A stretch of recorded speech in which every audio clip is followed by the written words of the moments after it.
तो टुडे हम लोग पढ़ने जा रहे हैं बायोटेक्नोलॉजी। इसके हम पढ़ेंगे प्रिंसिपल्स, ठीक है ना, बहुत हार्ड नाम है इसका, और एंड प्रोसेस, ठीक है। अब एक टॉपिक है सबसे लास्ट में है। बच्चे सोचते हैं अरे हटाओ कौन सा टॉपिक है, ये है वो है। एक्चुअल में ना हमारी पूरी साइंस ना इसमें बेसी है, इसीलिए इस चैप्टर को ना इसमें ऐड किया गया, क्योंकि इसका इंपॉर्टेंस बहुत है। इंपॉर्टेंस का ये मतलब नहीं कि हमारी किसी बायोटेक्नोलॉजी कंपनी में हमारी साइंटिस्ट की पोस्ट लग गई है तो हमको बहुत डीपली पढ़ना है। तो हमको बहुत डीपली नहीं पढ़ना, बस खाली हमको इतना पढ़ना है कि इसके हमको सारे स्टेप्स पता हो कि आखिर में टेक्नोलॉजी कहना क्या चाहती है, क्योंकि हमारी पूरी की पूरी ह्यूमन साइंस आने वाले समय में इसी बायोटेक्नोलॉजी के ऊपर ही डिपेंडेंट है। That is why this chapter is very very important for twelfth. और इसमें जो है बहुत ज़्यादा सवाल भी आते हैं, आपके बोर्ड में और आपके नीट में भी आते हैं। तो इसलिए टॉपिक जो है बहुत इंपॉर्टेंट है। लेकिन हमने देखा कि इसका जो टॉपिक है बड़ा वैसा है, घुमावदार है, बड़ा वैसा है, उस टाइप का कि बच्चों को समझ नहीं आता है। तो हम बहुत बेसिक से स्टार्ट करते हैं। बेसिकली बायोटेक्नोलॉजी है, ये जो है डिपेंडेंट है जेनेटिक इंजीनियरिंग पे। किस पे डिपेंडेंट है? जेनेटिक इंजीनियरिंग पे। यानी कि सारा का सारा मसला क्या है? जेनेटिक इंजीनियरिंग का। अब जो जेनेटिक इंजीनियरिंग है इसमें होता क्या है, इसमें हम जीन का क्या करते हैं? मॉडिफिकेशन। क्या करते हैं? मॉडिफिकेशन। और या इसको हम कह सकते हैं सामान्य सी भाषा में मैनिपुलेशन। क्या करते हैं इसका? मैनिपुलेशन। यानी हिंदी भाषा में, सामान्य सी भाषा में, जीन के साथ छेड़छाड़। अभी जीन है क्या? जीन ही एक्चुअल में क्या है? हमारे कैरेक्टर है। क्या है? हमारे कैरेक्टर है।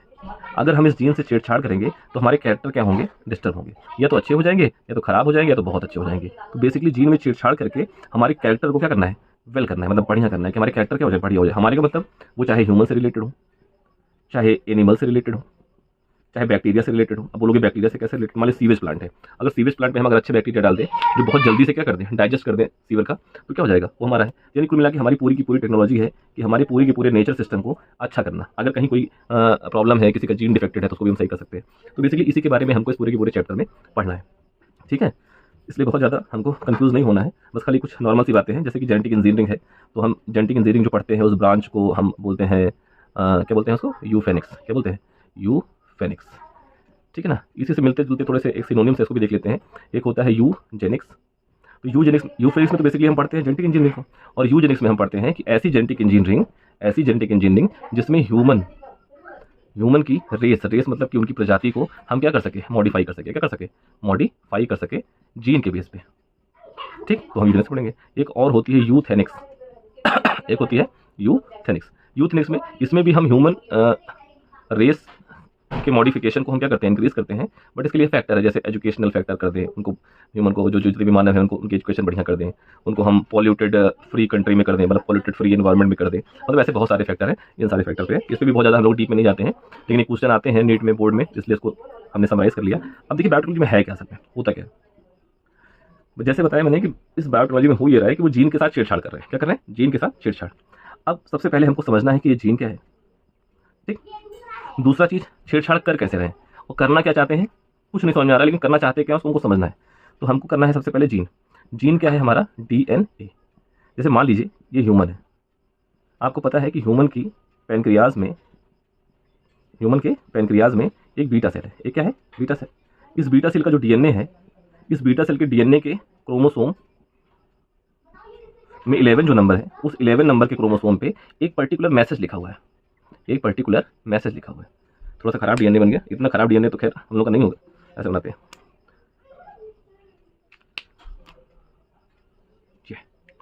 डीएनए तो बहुत बड़ा है साइज में। मान लीजिए कि ह्यूमन के पैनक्रियाज की बीटा सेल का जो डीएनए है, उसका जो क्रोमोसोम नंबर 11 है, उस क्रोमोसोम नंबर 11 पे कुछ ऐसा पार्ट है, यानी कि ये पार्ट है, इस पार्ट पे जो हमारी जेनेटिक कोडिंग है। क्या है? Genetic coding. इसी से जेनेटिक इंजीनियरिंग बना है।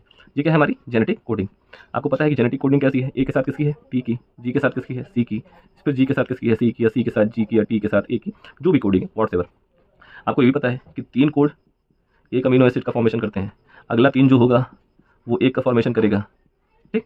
बहुत ज़्यादा डीप में नहीं जाते हैं पुराने वाले चैप्टर में। तो ये दोनों क्या बनाते हैं? Amino acid. और अमीनो एसिड को मिला देंगे तो बन जाएगा हमारा प्रोटीन। क्या बन जाएगा? और प्रोटीन। तो यानी कि हमारा ह्यूमन का हमारा पैनक्रियाज की बीटा सेल का जो डीएनए है, उसका क्रोमोसोम नंबर 11, उस क्रोमोसोम नंबर 11 का जो जीन है, ये पर्टिकुलर प्रोटीन को क्या कर रहा है? फॉर्म कर रहा है। अब मान लीजिए यहाँ पे एक ह्यूमन है, ठीक। ये एक ह्यूमन है, किसी वजह से इसकी बीटा सेल डैमेज हो जाती है, तो इसका डीएनए भी डैमेज हो गया। तो क्या ये कभी इंसुलिन का फॉर्मेशन कर पाएगा? और ये इंसुलिन है क्या? ये इंसुलिन इसी डीएनए की क्या है? प्रोटीन। यानी कि जो ये मैसेज लिखा हुआ है जीन पे, जो ये मैसेज लिखा हुआ है, यही मैसेज क्या बना रहा है? प्रोटीन। और इसी प्रोटीन का नाम क्या है? इंसुलिन। तो अगर कोई ऐसा ह्यूमन है जिसके पास ये बीटा सेल डैमेज हो जाए, तो क्या वो व्यक्ति इंसुलिन बना सकता है? नहीं बना सकता। तो वो बेचारा तो उसका जीवन ही खत्म हो जाएगा। तो उस समय काम आती है हमारी बायोटेक्नोलॉजी। और बायोटेक्नोलॉजी करता क्या है, इस पूरे की पूरी जीन को क्या करेगा, यहाँ से कॉपी करेगा।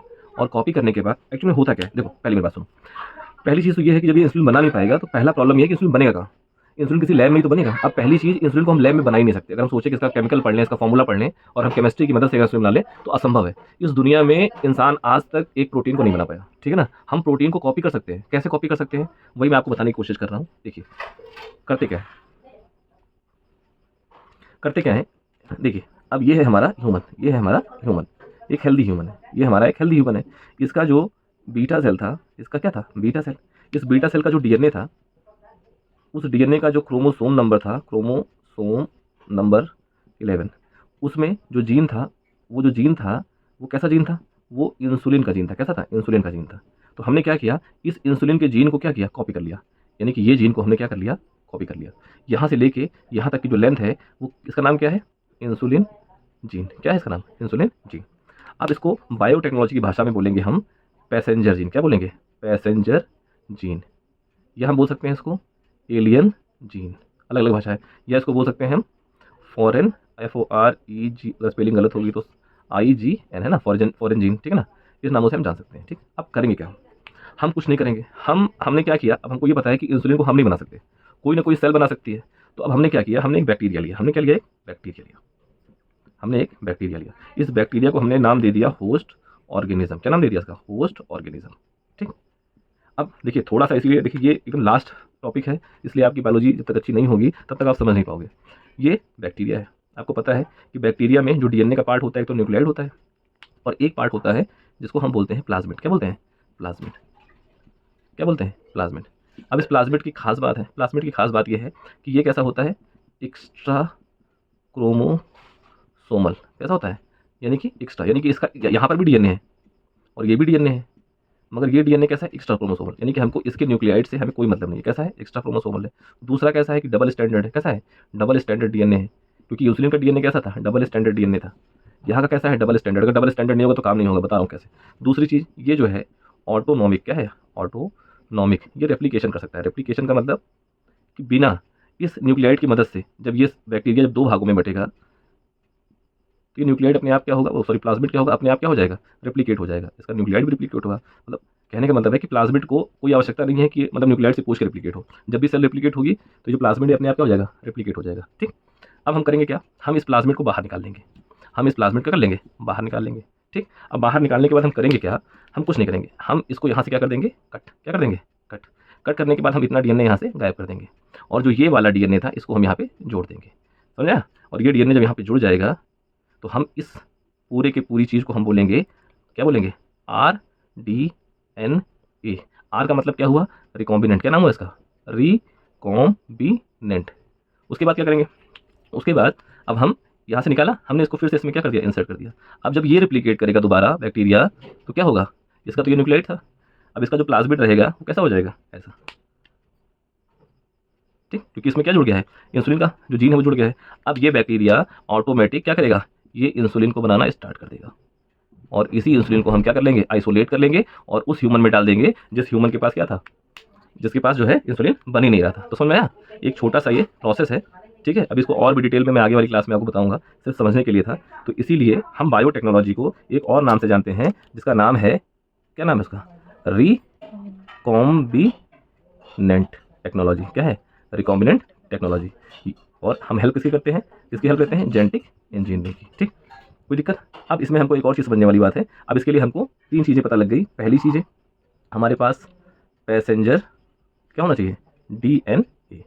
दूसरी चीज़ हमको पता लग गई कि हमारे पास वेक्टर होना चाहिए। क्या होना चाहिए, वेक्टर। और वेक्टर क्या है आपका, प्लाज्मिड। क्या है, प्लाज्मिड। क्योंकि प्लाज्मिड की मदद से तो हमने क्या किया था, पैसेंजर डीएनए को जोड़ा था। और तीसरा हमारा होना चाहिए होस्ट ऑर्गेनिज्म। क्या है, होस्ट ऑर्गेनिज्म, ठीक।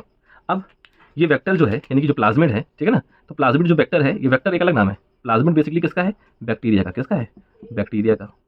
अगर हम यहाँ पे क्या ले लें, बैक्टीरियोफेज। क्या ले लें, बैक्टीरियोफेज। बैक्टीरियोफेज इसमें जैसे बैक्टीरिया में प्लाज्मिड होता है, वैसे वायरस में क्या होता है, बैक्टीरियोफेज, ठीक। इसी तरह के बहुत सारे वेक्टर हैं। जैसे अभी आप आगे पढ़ोगे तो उसमें आएगा, क्या आएगा, BAC आएगा और YAC आएगा, HAC आएगा, है ना, हाइब्रिड आएगा, ठीक है ना। ये सारी चीज़ें हो गई। पैसेंजर डीएनए ये आपके मन मुताबिक है कि आप करना क्या चाहते हो, आप क्या चीज़ मतलब प्रोडक्ट लेना चाहते हो, आप मतलब कोई प्रोटीन लेना चाहते हो कि आप कुछ भी लेना चाहते हो, जो भी मतलब जो भी आपका पर्पज़ है उस पर डिपेंड करेगा आपका पैसेंजर डीएनए कौन सा होगा। वेक्टर, वेक्टर भी आपको मैं आगे फिर से समझाऊंगा स्पेशल से। दूसरी चीज़ होस्ट ऑर्गेनिज्म, इसका सिलेक्शन कैसे करेंगे? देखिए होस्ट ऑर्गेनिज्म में आप चाहे बैक्टीरिया ले लो, ठीक, बैक्टीरिया के अंदर डाल दो, ये भी वही काम करेगा। अगर बैक्टीरिया के अंदर डालना है तो हमको प्लाज्मिड डालना पड़ेगा। अगर हम वायरस ले लें, क्या ले लें? वायरस, क्या ले लें? वायरस। तो वायरस हमारा होस्ट नहीं, क्योंकि वायरस कुछ बना नहीं पाता। वायरस के बैक्टीरियो फेज में हम क्या कर सकते हैं? पैसेंजर डीएनए को क्या कर सकते हैं? मिक्स कर सकते हैं, है ना। और मिक्स करने के बाद वो किस में डाल दें? बैक्टीरिया में डाल दें, सॉरी इधर नहीं, इधर डाल दें, बैक्टीरिया में, होस्ट में डाल दें, ठीक है ना। तो ये काम करना चालू कर देगा।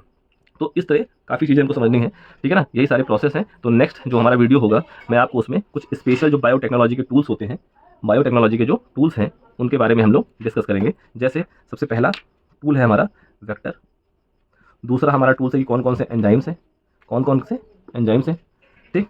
तीसरा टूल्स हमारा कौन सा है बताइए आप लोग, सोचिए कि तीसरा टूल्स और कौन सा हो सकता है हमारा। तीसरा टूल्स हमारा है होस्ट ऑर्गेनिज्म का चुनाव करना, ठीक है। बताइए फोर्थ नंबर है आपका cDNA। अब ये क्या चीज़ होता है? पांचवा है आपकी जीनोमिक लाइब्रेरी। क्या है? Genomic library. तो आज पहला वीडियो था तो थोड़ा सा टाइम भी कम है, कल जो है इन चीज़ों को डिटेल से हम डिस्कस करेंगे। आपको पता लग गया वेक्टर क्या है, एंजाइम्स, एंजाइम्स का मतलब क्या हुआ? जैसे मान लो जो हमारा ह्यूमन इंसुलिन था, तो ह्यूमन इंसुलिन का डीएनए तो बहुत बड़ा है, ठीक है ना, काफ़ी बड़ा है, ऐसे बना लीजिए काफ़ी बड़ा है। अब पता लगा कि इंसुलिन का जीन केवल यहाँ से लेकर यहाँ तक बनाता है, तो अगर इस जीन को यहाँ से कट करना होगा तो हमें कोई एंजाइम लगेगा। अब मान लो ये प्लाज्मिड है, अब प्लाज्मिड में हमको यहाँ से लेकर यहाँ तक जोड़ना है, तो इतनी दूर पे अगर हमको जोड़ना है आपस में तो हमें क्या करना पड़ेगा? तो यहाँ पर भी कट लगाना पड़ेगा। अब मान लो इसको हमने ले लिया, अब इसको लेके जब हम यहाँ पे ऐड कराएंगे तो हमको यहाँ पे इसको जोड़ना भी पड़ेगा। तो यानी कि जोड़ने वाला कौन सा एंजाइम है, काटने वाला कौन सा एंजाइम है, क्या नाम है उसका? इसको एक्सो बोलते हैं कि इंडो बोलते हैं कि रिस्ट्रिक्शन बोलते हैं, आखिर काम कैसे करता है? वेक्टर में प्लाज्मिड लेंगे, क्या लेंगे? प्लाज्मिड लेंगे, बैक्टीरियोफेज लेंगे, और क्या ले सकते हैं? अभी और पढ़ोगे तो कॉस्मिड आता है, क्या आता है? कॉस्मिड आता है, फास्मिड आता है, बीएसी आता है, वाईएसी आता है, क्योंकि ये सब आपके कोर्स में है, मैं कुछ एक्स्ट्रा नहीं बता रहा हूँ कि मतलब अपनी मैं जानकारी आपको दे रहा हूँ, ये सब आपकी बुक में लिखा हुआ है। ये है होस्ट ऑर्गेनिज्म कैसा होना चाहिए हमारा। cDNA, मतलब cDNA वो नहीं है तुम्हारा ZB और ए वाला डीएनए नहीं है, cDNA तुम्हारा है कोडिंग डीएनए। क्या है? Coding DNA. ये कैसे बनता है? दूसरा व्हाट इज rDNA, जैसे ये तुम्हारा कैसा बन गया rDNA। क्लोनिंग क्या होती है? क्या होती है? क्लोनिंग क्या होती है? ट्रांसफॉर्मेशन क्या होता है? ट्रांसफॉर्मेशन क्या होता है? ट्रांसफेक्शन एक वर्ड आएगा, ये क्या होता है? दूसरा तुम्हारे होस्ट ऑर्गेनिज्म में क्या क्या आएगा? भाई बैक्टीरिया आ सकता है, ठीक, बैक्टीरिया जिसके जरिए काम करना, बैक्टीरिया हो सकता है, प्लांट सेल हो सकती है, क्या हो सकती है? प्लांट सेल हो सकती है, एनिमल सेल हो सकती है, ठीक है ना। जीनोमिक लाइब्रेरी कैसे हेल्प करती है, cDNA कैसे हेल्प करता है, ठीक, वेक्टर्स हो गए, क्लोनिंग हो गए, ठीक है ना। और दूसरी चीज़, दूसरी सबसे इंपॉर्टेंट चीज़, देखिए ये तो सारी फालतू बातें होंगी, लेकिन सबसे इंपॉर्टेंट चीज़ें जो हम आपको बताना चाहते थे वहाँ तक हमारा दिमाग ही नहीं गया। और वो चीज़ें ये है कि इसकी शुरुआत हुई कैसे, आखिर में कैसे पता लगा कि प्लाज्मिड होता है, कैसे पता लगा वेक्टर होता है। तो एक वैज्ञानिक थे जिनका नाम था बोयर, क्या नाम था उनका? बोयर। और एक वैज्ञानिक थे जिनका नाम था कोहेन। तो बोयर ने बेसिकली क्या किया, बोयर ने क्या किया, बोयर ने अभी पढ़ेंगे आप थोड़ा सा, इसीलिए रिस्ट्रिक्शन इंडो न्यूक्लियस की खोज नहीं करी, सॉरी, स्टडी, क्या करी? स्टडी, इस पे किस पे करी इन्होंने? स्टडी करी, ठीक है ना। कोहेन ने क्या किया? कोहेन ने बैक्टीरिया के प्लाज्मिड पे काम किया। किस पे काम किया? बैक्टीरिया के प्लाज्मिड पे काम किया कि इस प्लाज्मिड को कैसे बाहर निकाला जाए और इस प्लाज्मिड को कैसे अंदर किया जाए। यानी कि इन्होंने इसको, यानी कि इसके बाहर निकालने का जरिया कैसे निकालते हैं, ठीक है, और कैसे इसको क्या करते हैं? इंसर्ट करते हैं। यानी कि इंसर्ट करना और निकालने को क्या बोलते हैं? रिमूव करना। क्या करना? रिमूव करना, ठीक। तो देखो इन्होंने रिस्ट्रिक्शन, अब रिस्ट्रिक्शन इंडोन्यूक्लियस क्या होता है? रिस्ट्रिक्शन इंडोन्यूक्लियस का मतलब होता है कि एक तरह की कैची है, एक तरह क्या है? कैची है, जो कुल मिला के, जैसे हमने बताया था ना कि हमारा डीएनए है, अब यहाँ से लेके यहाँ तक इंसुलिन का जीन है, तो अगर हमको यहाँ से और यहाँ से काटना होगा तो हम किसका इस्तेमाल करेंगे? रिस्ट्रिक्शन इंडोन्यूक्लियस का। अब मान लीजिए ये हमारा क्या है? ये हमारा है प्लाज्मिड, ठीक है ना। अब प्लाज्मिड में भी हमको यहाँ से यहाँ कट करना है क्योंकि इसको हमको जोड़ना है, तो यहाँ से जो कट लगाएगा वो भी कौन सा एंजाइम होगा? रिस्ट्रिक्शन। और उसके बाद इस कटे हुए पीस को यहाँ पे जोड़ना होगा, तो जोड़ने में कौन काम करेगा? यहाँ पे जोड़ने में काम करेगा लाइगेज। क्या करेगा? लाइगेज। लाइगेज क्या होता है? लाइगेज का मतलब गम, यानी कि चिपकाना, और एक कैंची, यानी आपके पास एक कैंची है और एक गम है। इन दोनों की मदद से हम लोग क्या करते हैं? कोई भी जीन काट लेते हैं और किसी भी प्लाज्मिड में ले जाके उसको हम क्या करते हैं? करके फिर उसे बैक्टीरिया में डाल देते हैं। फिर जैसे जैसे बैक्टीरिया रिप्लिकेट करेगा वैसे वैसे हमारा प्रोडक्ट बनना चालू हो जाएगा। तो ये एक प्रिंसिपल था, लेकिन इस प्रिंसिपल को अगर लेबोरेटरी लेवल पे करते हैं तो बहुत माइन्यूट लेवल पे होगा। अगर इसको हम करते हैं वहाँ पे क्या कहते हैं कि किसी फैक्ट्री में करते हैं या बायोमास में करते हैं, बायो प्रोसेस में करते हैं, बड़ी जगह में करते हैं, तो हम बहुत सारी, जैसे हमारी कोरोना की वैक्सीन बनी, तो कोरोना की वैक्सीन लैब में बनी होगी तो एक 2 ml की बनी होगी, 5 ml की बनी होगी, और उसको अगर बायो प्रोसेस में डाल देंगे तो हम पूरी की पूरी ह्यूमन प्रजाति को भी दे सकते हैं, ठीक है ना। इसी सब के बारे में हमको पढ़ना है। तो बोयर ने और कोहेन ने तो बोयर ने बेसिकली रिस्ट्रिक्शन एंजाइम पे काम किया, यानी रिस्ट्रिक्शन एंडोन्यूक्लियस की स्टडी करी, और कोहेन ने बेसिकली किस पे किया, प्लाज्मिड पे। तो जो कोहेन ने प्लाज्मिड में किया था, इस प्लाज्मिड का नाम क्या था, इस प्लाज्मिड का नाम था PSC101। अभी आप पढ़ेंगे, देखिए ये बहुत इंपॉर्टेंट नहीं है PSC101, ये इस प्लाज्मिड का नाम है, ठीक है ना, ये किसने का नाम है, ये इस प्लाज्मिड का नाम है। दूसरी चीज, अब इन्होंने क्या किया, जब इन दोनों ने ये स्टडी करी, ठीक है ना, इन्होंने क्या करी, रिस्ट्रिक्शन एंडोन्यूक्लियस पे करी और ये करी, और जब ये दोनों वैज्ञानिक आपस में मिल गए तो इन्होंने पहली बार 1972 में इन्होंने एक ऐसी स्टडी करी जिसमें इन्होंने पहली बार इस प्रोसेस को करके दिखा दिया, ठीक है ना, इस प्रोसेस को करके दिखा दिया। और जब इस प्रोसेस को करके इन्होंने दिखा दिया तो हमने क्या कहा, हमने कहा कि अब जो है हमारी बायोटेक्नोलॉजी की शुरुआत हो गई, ठीक है ना। तो अगर फादर की बात करेंगे कि फादर कौन है, टर्म किसने दिया, किसने रिस्ट्रिक्शन एंडोन्यूक्लियस को खोजा, तो हम लोग क्या करेंगे, इस सब चीज़ों के बारे में कल पढ़ेंगे, ठीक है ना, कौन कौन से हमारे वेक्टर होते हैं, ये सब चीज़ें, ठीक है। धन्यवाद।